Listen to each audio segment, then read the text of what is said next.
우리 이 시간 주신 하나님의 말씀 베드로전서 4장 7절에서 11절 말씀입니다.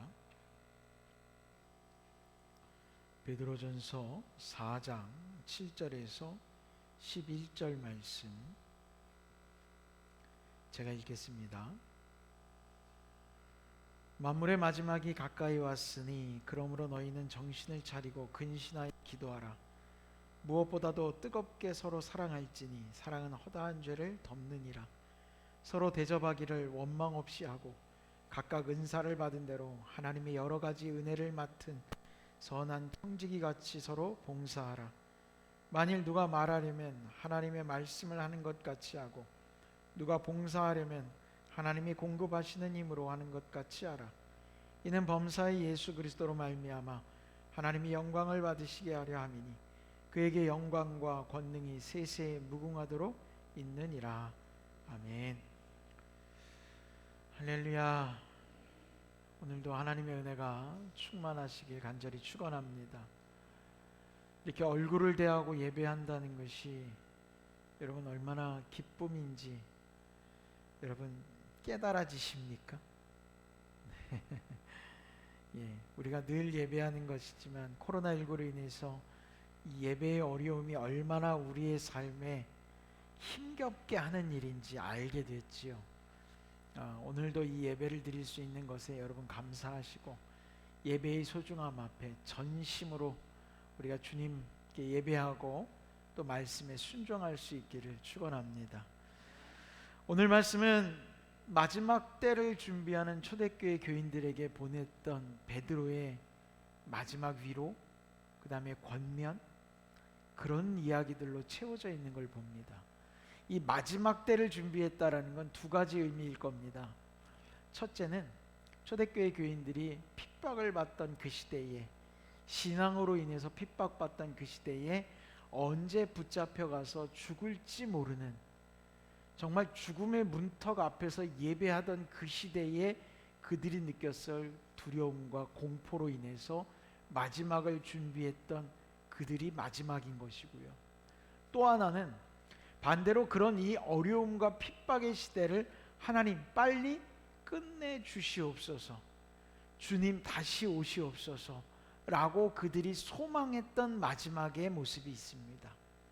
무엇이 됐든지 이제 우리가 지금까지 지켜왔던 믿음의 마지막 결승선 앞에 다 달아가고 있는 그 순간에 베드로는 많은 기독교인들이, 그리스도인들이 그 마음이 변절이 되거나 믿음이 약화되거나 주님을 부인하는 같은 말들이지만 결국 마지막 결승선 앞에서 고꾸라지는 장면들이 너무나도 많이 속출하는 장면 속에서 베드로는 그들의 신앙이 끝까지 변함없길 바라면서 교회 안에 주고 있는 마지막 힘 닿는 데까지 한번 해보자고 하는 그 권면의 이야기가 아닐까, 전 그런 생각을 해보게 됩니다.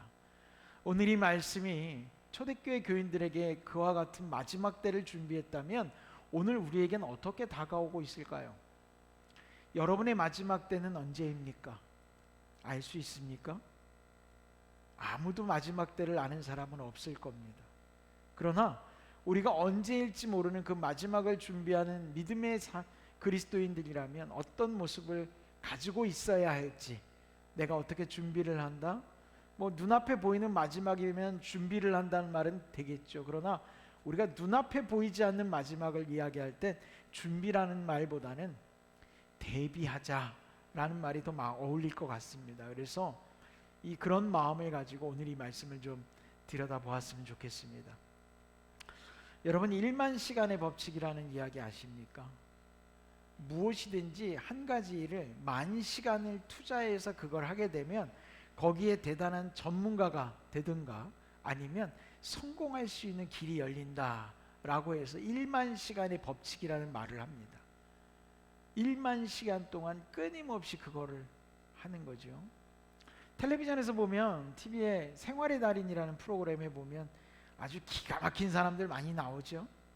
지난번에 보니까 요즘은 많이 없어졌지만 신문 배달하는 사람이 이렇게 골목에 서가지고 그 다세대 주택이 쫙 있는데 거기 서가지고 던지더라고요. 접어가지고 탁탁 던지는데 얼마나 정확하게 그 집 현관에 딱 맞고서 그 앞에 딱 떨어지는지, 야, 기가 막혀요. 정수기 생수 업체에서 일하는 사람이 그 생수통을요 10개인가요? 이렇게 들고 가더라고요. 20리터짜리를. 대단합니다. 그것도 이렇게 멀리서 빈 생수통을 자기가 운전하는 그 트럭 있잖아요, 운반하는 차에다가 이렇게 하나씩 던지는데, 툭툭 던지는데 그게 그 상자 안에 쏙쏙 들어가요. 야, 저게 얼마나 기가 막힌 일이냐. 지난번에 한 번을 보니까요, 그 지게차 하시는 분이죠. 그 지게차를 가지고 이렇게 해가지고 그 지게차를 다 모아가지고 거기다가 연필을 딱 끼우더라고요. 그리고 글씨를 써요. 참 대단하다라는 생각을 했습니다. 그런데 그렇게 될 때까지 얼마나 많은 시간을 투자했겠어요. 그게 바로 1만 시간의 법칙이라는 거거든요. 이게 개인으로 보면 그 사람이 그 한 가지 일을 잘하기 위해서 그만큼 시간을 투자했으니까 잘하겠지라는 생각이 들 거예요. 자, 좀 넓게 볼까요? 우리나라에 복음이 들어온 지가 카톨릭을 통해서 들어오게 된 것을 따지면 200년이 좀 넘었고요. 그 다음에 아펜젤러, 그 다음에 언더우드 선교사님이 재물포항으로 복음을 들고 처음 들어오실 때를 따지자면 이제 한 130년 정도가 넘었습니다. 굉장히 오랜 시간이라고 우리는 얘기할 수 있지만, 여러분, 우리 대한민국의 역사를 몇 년의 역사라고 얘기합니까? 반만 년의 역사라고 얘기하지 않습니까? 그 반만 년의 세월 동안에 고작 200년이라고 하는 세월은 어떤 영향력을 줄 수 있을까요? 물론 200년을 사는 사람은 없습니다. 다 한 세대는 30년으로 끊어서 사람들이 살아봐야, 오래 살아야 100세를 살 수 있을까요? 그러나 이 민족 안에 복음이 자리 잡게 된 지 200년이라고 하는 세월은 여러분 결코 길지 않습니다.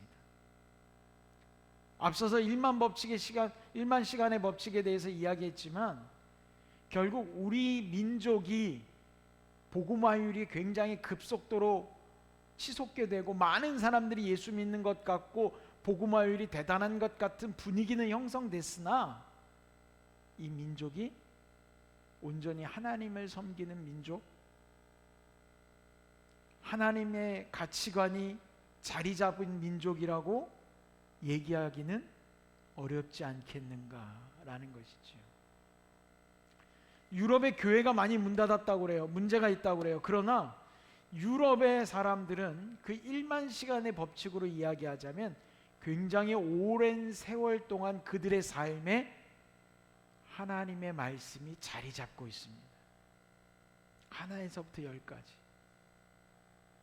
그러나 우리의 삶에는 하나님의 말씀이 자리 잡은 것 같으나 실제로는 제가 목회를 하면서 느끼는 건, 우리 교회 안에도 기독교 정신, 기독교 가치관이라고 얘기하지만 기독교 세계관, 그 세계관이 자리 잡은 것보다는 오히려 유교관, 그리고 샤머니즘이 여전히 우리 교회 안에 있는 게 사실입니다. 그러니 이 민족에게 때를 아무리 벗겨서 하나님의 말씀의 옷을 입은 것 같아도, 성경 말씀에 나오는 하나님의 전신갑주를 입은 것 같이 보여도 실제로 그 내면 안에는 여전히 하나님을 모르는 자들의 모습이 남아있다라는 것이죠.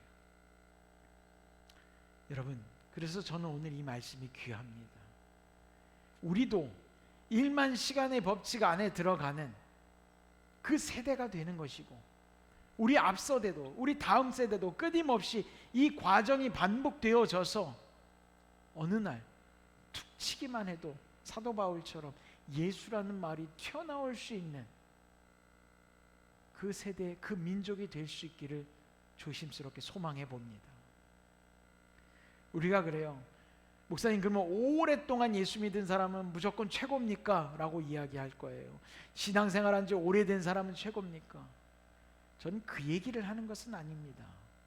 우리가 하나님을 만나고 죄를 깨닫게 되면 누구나 구원받고 누구나 동등하게 하나님의 자녀가 됩니다. 그러나 우리의 삶 안에 하나님의 말씀이 중심이 되기까지는, 정말 여기 있던 말씀이 조금씩 들어와서 내 안에 들어와 이 말씀이 내 삶의 중심이 되기까지는 때로는 시간이 필요하고 노력도 필요하다라는 것이죠.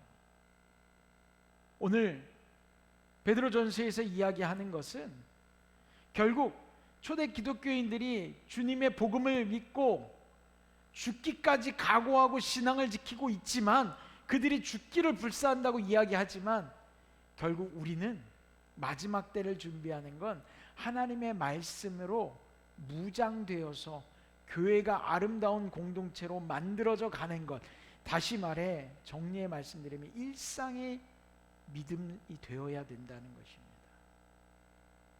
마지막 때를 준비하라고 했더니 이제 죽기 전에 뭐 땅 팔고 집 팔고 모두 팔고 뭔가 정리를 해서 하나님 나라 들어갈 준비를 하자, 이 얘기를 하는 것처럼 들릴지 모르지만 베드로가 이야기한 마지막 때는 그걸 준비하는 게 아니라 하나님이 주신 말씀대로 우리는 일상 속에서 신앙을 지키며 살아가자고 얘기하고 있는 거예요. 잘못된 진리를 가르치는 사람들이 어떻게 가르칩니까? 마지막 때가 되면 산으로 가자, 뭐 집 팔고 땅 팔고 다 팔아가지고 자기들끼리 모여가지고 이상한 공동체를 만들고 있잖아요. 그러나 베드로는 초대교회에서도 죽음 앞에서도 그 마지막을 준비하면서 그렇게 이야기하는 것이 아닙니다. 오늘 말씀을 들여다보면 이렇게 얘기하죠. 사랑하고 대접하고 봉사하고 서로 연합하는 것. 지금까지 우리가 해왔던 거예요. 똑같은 이야기를 다시 얘기하는 겁니다. 그런데 그것을 더 무엇보다 뜨겁게 사랑하고 더 열심히 최선을 다하자고 베드로가 이야기하는 거예요. 결국 마지막 때의 믿음을 지키는 가장 큰 원동력은 특별한 비책이 있는 게 아니라 지금까지 너희들이 잘했어. 그러니까 이 잘한 거를 계속 이어갔으면 좋겠다. 저는 우리 교회가, 이 땅 가운데 있는 모든 교회가 지금까지 하나님의 복음을 받아들이고 그 어느 나라보다도 복음화가 되어져 가면서 대단한 일들을 만들어냈습니다. 그런데 시간이 지나가면서 그 뜨거움이 점차 식어져 가고 있어요. 그 식어져 가는 열기를 다시 뜨겁게 하기 위해서 많은 교회들이 노력합니다. 뭔가 새로운 게 있지 않을까, 뭔가 대단한 것이 있지 않을까. 그러나 오늘 말씀에 빗대어 보면 우리는 새로운 걸 찾아가는 자들이 아니라 하나님의 말씀으로 다시 돌아가야 됩니다. 그리고 우리가 지금까지 잘해왔던 거, 그걸 다시 해야 됩니다. 그게 바로 교회입니다. 그게 바로 믿음의 사람들인 거죠. 사도 베드로는 오늘 그래서 뭐라고 이야기하고 있어요? 뜨겁게 사랑하라고 이야기하고 있어요. 그런데 다 식어진 걸 다시 뜨겁게 데핀다는 게 쉬운 일은 아니죠. 그래서 베드로가 입에 그냥 다 붙어버렸어요. 사도 바울이.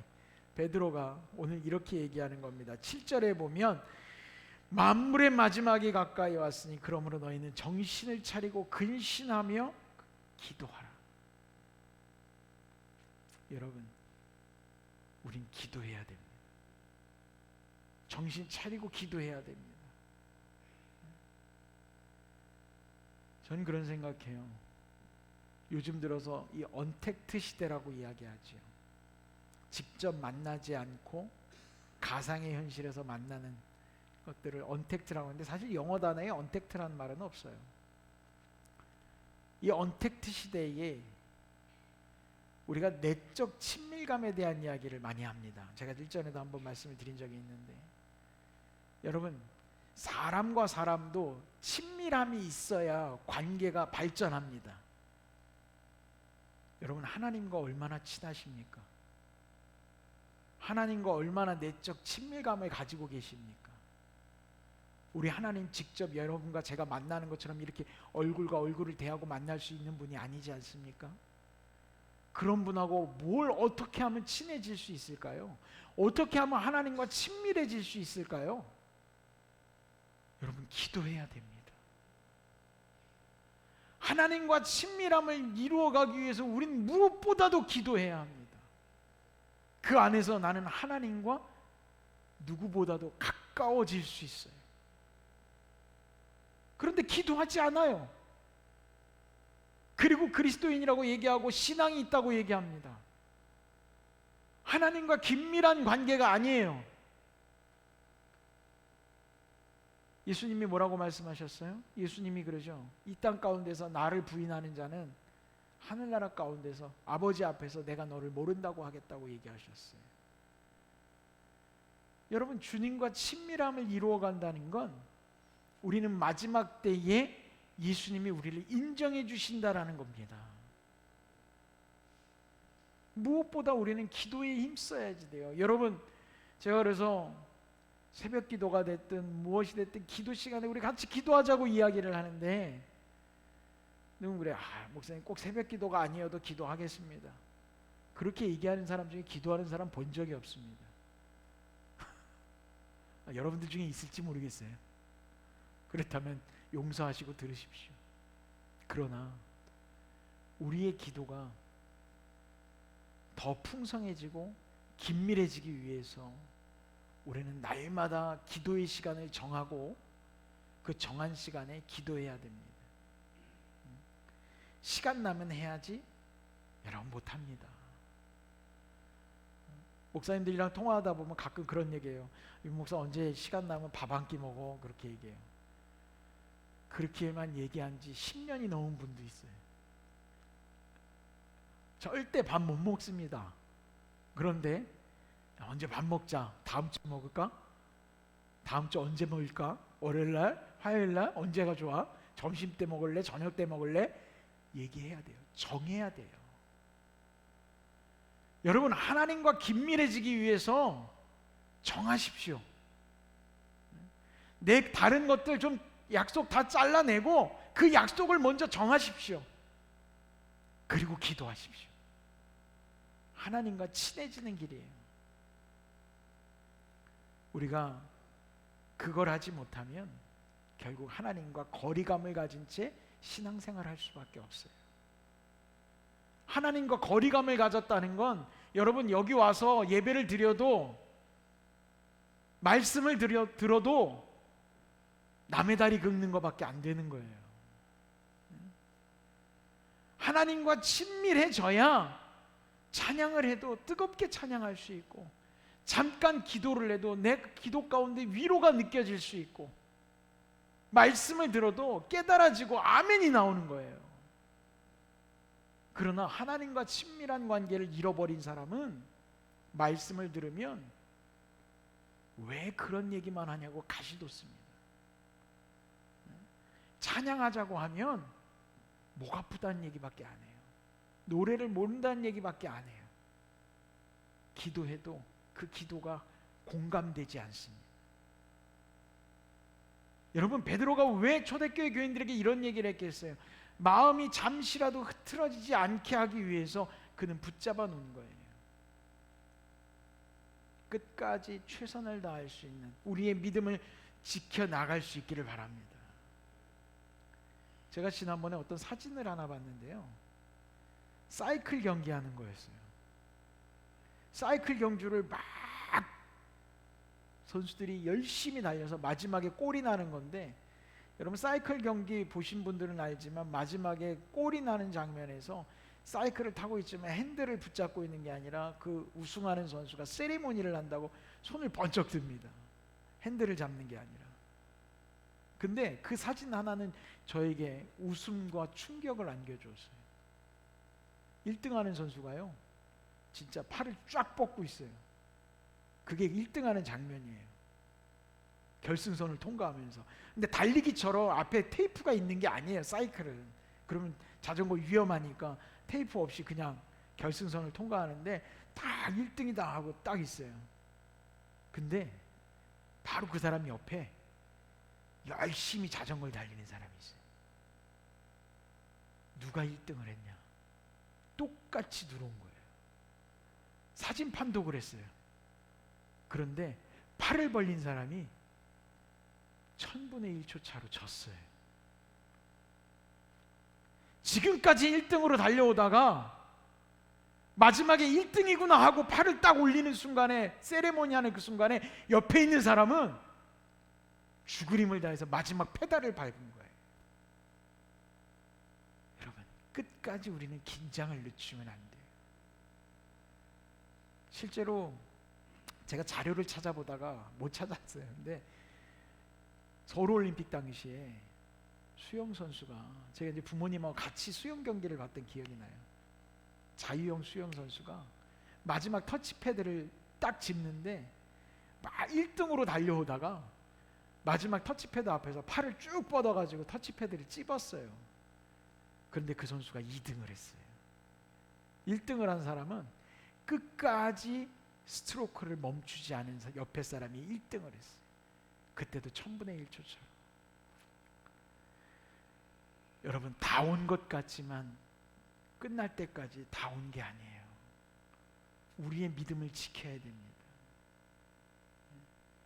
신앙생활을 내가 평생을 했어도 여러분, 끝까지 마지막 때까지 그 신앙을 우리가 지켜나갈 수 있어야지 돼요. 저는 늘 그런 생각이에요. 초심을 가지고 목회를 하고 싶다고 늘 얘기를 하는데, 저도 세월에 때가 묻다 보니까 혹시라도 초심이 흔들릴까 봐 늘 기도합니다. 하나님, 뭐가 옳은 건가요? 내가 어떤 선택을 해야 할까요? 네, 갈팡질팡할 때가 있어요. 두렵습니다. 저는 은퇴할 때까지 이 마음을 지켜서 목회하기를 소망하고 있어요. 제가 일전에도 한번 그랬죠. 그래서 은퇴 날짜가 다가오면 빨리 은퇴할 거라고. 괜히 마음 변하고 이상해질까 봐. 여러분, 마지막까지 베드로가 초대교회 교인들에게 원했던 모습이 뭘까요? 지금까지 아무리 잘했어도 마지막에 마무리에 최선을 다해서 믿음을 지키지 않으면 우리는 버림받을 수 있다는 걸 알아야 된다는 거예요. 오늘 말씀의 제목을 그래서 저는 믿음의 연륜이라고 적어봤어요. 연륜이라는 게 뭐냐면, 여러분 나이테 아시죠? 나이테를 연륜이라고 얘기한답니다. 1년이 지나면 줄이 생기죠, 나무에. 또 1년이 지나면 또 나무에 줄이 생깁니다. 그 줄이 점점 많아지면 많아질수록 그 나무는 나이를 먹어가는 거죠. 그런데 나무 전문가가 그런 얘기를 했어요. 그 나이테를 보면 이 나무가 언제 어떤 일을 당했는지 가늠해 볼 수 있어요 라고 얘기하더라고요.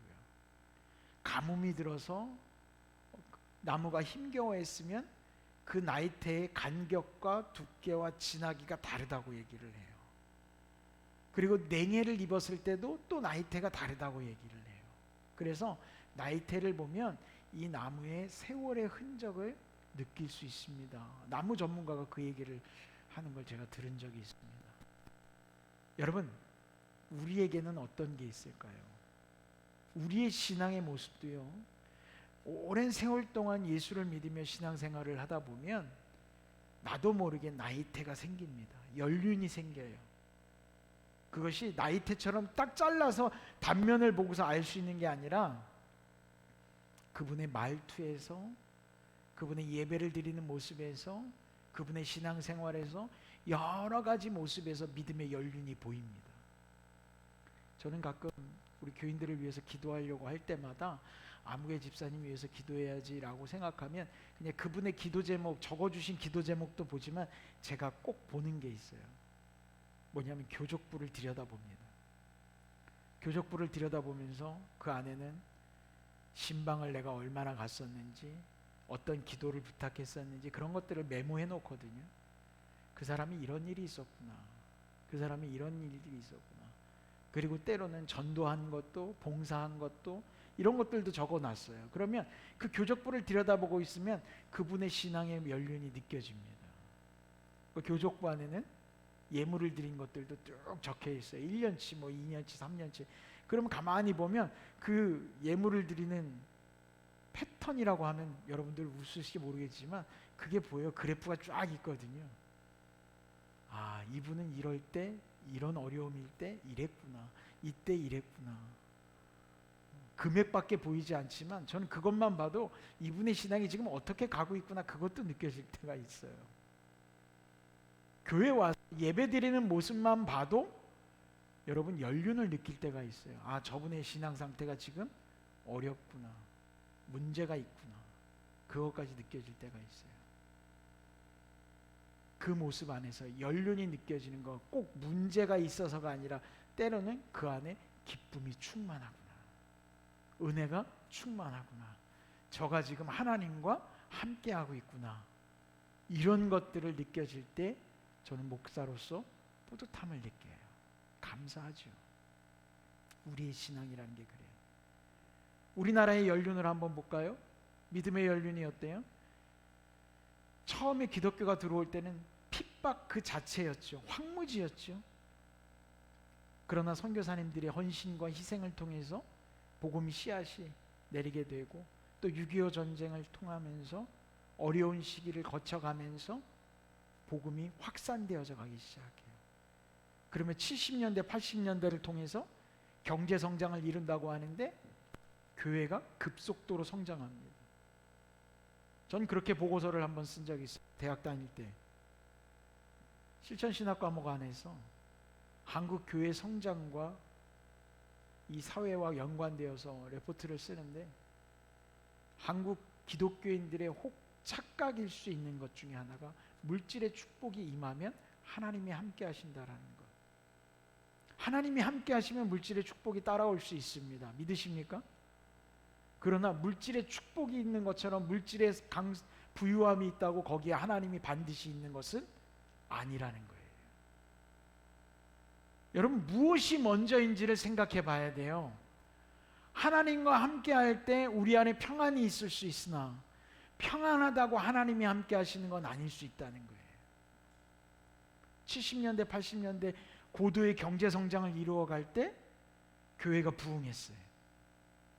그러나 그 안에서 90년대를 거쳐 2000년대를 오면서 교회가 정체기를 맞이하고, 솔직하게 얘기해서 쇠퇴기를 걷고 있어요. 지금 경제도 쇠퇴기를 겪고 있죠.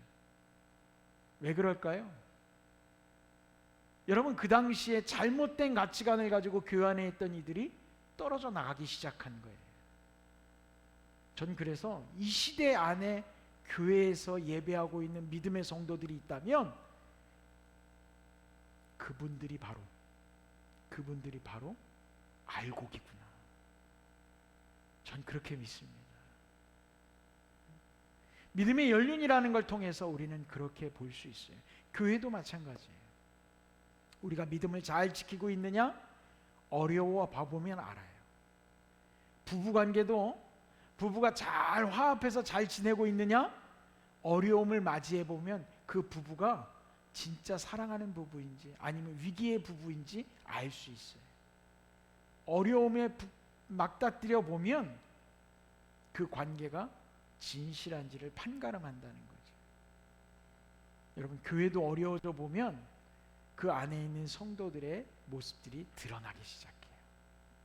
그래서 저는 우리 교회 안에 있는 모든 성도들이 너무나도 아름답고 귀한 분들이라고 믿습니다. 오늘 이 베드로도 마찬가지예요. 이 어려움을 맞닥뜨린 그 교회, 초대교회의 어려움 속에서 지금 이제 믿음을 지키고 있는 그 알곡의 믿음의 성도들에게 어떤 이야기를 해줄 수 있을까? 근신하여 기도하라. 그리고 뜨겁게 서로 사랑해라. 사랑은 허다한 죄를 덮는다 라고 이야기하고 있어요. 여러분, 사랑이 허다한 죄를 덮는다? 어떤 의미일까요? 이 교회 안에는요, 다 죄인만 모였어요. 여러분들은 다 죄인이라고 하나님 앞에 기도할 때 고백하지 않습니까? 다 죄인만 모였잖아요. 그리고 상처받은 영혼들이 교회에 오는 거예요. 예배 드리러 오는 거예요. 그들이 하나님께 위로를 받고 상처가 낫고 새살이 돋아요. 그런데 영적으로 하나님께 위로를 받지만 실제로 우리는 누구에게 위로받습니까? 옆에 있는 성도에게 위로받아요. 옆에 있는 성도의 섬김과 사랑으로 우리는 위로받고 내 상처에 새살이 돋기 시작합니다. 목사도 마찬가지예요. 어떤 성도들을 만나느냐에 따라서 목회의 어려운 현실도 이겨낼 수 있어요. 극복이 되는 거예요. 그래서 오늘 베드로가 이야기하는 사랑은 허다한 죄를 덮는다라고 하는 것은 조금 더 확대해 보면 결국 그 교회가 가지고 있는 모든 어려움들은 서로 사랑하게 되면 그 안에서 상처가 낫고 새살이 돋고 힘을 얻을 수 있다는 거예요. 우리 믿음의 성도들은 연합해서 함께 시너지를 만들어낼 수 있는 사랑의 공동체가 되어야 한다는 것이죠. 그리고 더 나아가 이렇게 얘기합니다. 서로 대접하기를 원망 없이 하라. 여러분, 사랑하는 사람들이 서로 대접할 때는요, 그 대접 안에 섭섭함, 원망 이런 거 없어요. 원망은 두 가지 측면에서 나타납니다. 첫 번째는 한 사람이 열심히 섬겨요. 한 사람은 대접받죠? 그럼 섬기는 사람이 원망의 소리가 높아질 땐 뭡니까? 왜 나만 하는 거야? 그러면 이 섬기던 사람이 섭섭병이 든 거잖아요. 근데 반대로 대접받는 사람은 어떤 때 섭섭함을 느껴요? 왜 이렇게밖에 안 해주는 거야? 라고 생각할 때. 그러나 여러분, 대접이 초점이 아니라 서로 사랑하는 관계로 관계가 형성되어 있는 사람들은요, 뭘 해도 섭섭하지 않습니다. 이것도 감사하고 저것도 감사해요. 나를 좀 잘 섬겨줬으면 좋겠다? 아니요, 그런 마음 들지 않아요. 그냥 미안하고 죄송한 마음만 가득할 뿐이에요. 내가 뭐라고 나한테 이렇게 해줄까? 감사합니다. 그 말만 나올 뿐입니다. 문제는 대접의 소홀함에 있는 게 아니고, 눈에 보이는 것이 섭섭한 게 아니고 사랑하는 관계가 아니라는 거예요. 그래서 우리는 뜨겁게 사랑해야지 돼요. 그리고 그 사랑으로 어떤 어려움도 같이 이겨내는 거예요. 더 나아가 오늘 이야기합니다. 각각 은사를 받은 대로 하나님의 여러 가지 은혜를 맡은 선한 청지기 같이 봉사하라. 서로 각자의 은사대로 받은 분량대로 은혜대로 서로 봉사하고 섬기는 거예요. 그 덧붙여 11절에 이렇게 얘기합니다. 누가 만일 말하려거든 하나님의 말씀하는 것 같이 하고, 누가 봉사하려면 하나님이 공급하시는 힘으로 하는 것 같이 하라. 하나님같이 말하고 하나님의 힘으로 하는 것이 하라니까 전지전능하게 말하고 전지전능하게 하라는 것, 그렇게 느껴지세요? 아니요. 하나님의 말씀, 하나님의 언어로만 이야기하고 하나님의 뜻대로만 말하고, 하나님의 뜻대로 말하는 거에 가시가 있겠습니까? 여러분, 독이 담길 수 있어요? 그 안에 사랑이 담겨야 돼요. 하나님이 힘으로 하는 것처럼 하는 건 하나님이 주신 힘으로만 하는 거예요. 하나님이 주신 힘이 아닌 내 힘으로 하지 말란 얘기입니다. 내 생각대로 내 힘으로 하는 게 아니라 하나님의 힘으로, 하나님의 뜻대로 내가 감당해야 되는 거예요. 그게 바로 우리 교회 공동체가 가야 할 길이에요. 우리는 세상의 방법을 따르지 않습니다. 내 생각, 내 방법, 내 판단을 믿지 않습니다. 우리는 하나님의 판단을 신뢰합니다. 하나님의 언어를 쏟아내야지 돼요. 하나님의 뜻대로 우리는 봉사해야 돼요. 그것이 우리를 교만하지 않게 막아줄 것이고, 그것이 우리를 실족하지 않게 붙잡아 줄 겁니다. 오늘 마지막으로 베드로가 그들에게 축복합니다. 그에게 영광과 권능이 세세에 무궁하도록 있느니라. 이 축복의 말씀을 붙잡고 초대교회 교인들이 끝까지 믿음을 지키길 바랬던 베드로의 마음을 오늘 우리가 헤아릴 수 있어야지 돼요. 자, 여러분, 이 말씀을 초대교회 교인이 아니라 여러분에게 선포하는 겁니다. 우리가 근신하여 기도합시다. 뜨겁게 서로 사랑합시다. 그리고 대접하기를 원망하지 않고 서로 섬기며 서로가 맡은 바 본인이 감당해야 될 일들을 최선을 다해서 열심으로 감당합시다. 그게 하나님의 뜻입니다. 자, 여러분, 이제 순종하는 건 여러분들의 몫입니다. 오늘 베드로의 축복의 메시지를 제가 인용해서 여러분들에게 이야기하자면, 순종하는 자에게 영광과 권능이 세세히 영원토록 있을지어다. 기도하겠습니다. 하나님 아버지, 초대교회 성도들의 죽음 앞에서 그들의 마지막을 준비하며 믿음을 지켰던 그들에게 위로와 권면의 이야기를 던졌던 베드로의 마음을 우리가 오늘 헤아려 봅니다. 그것이 곧 주님의 마음인 줄 믿습니다.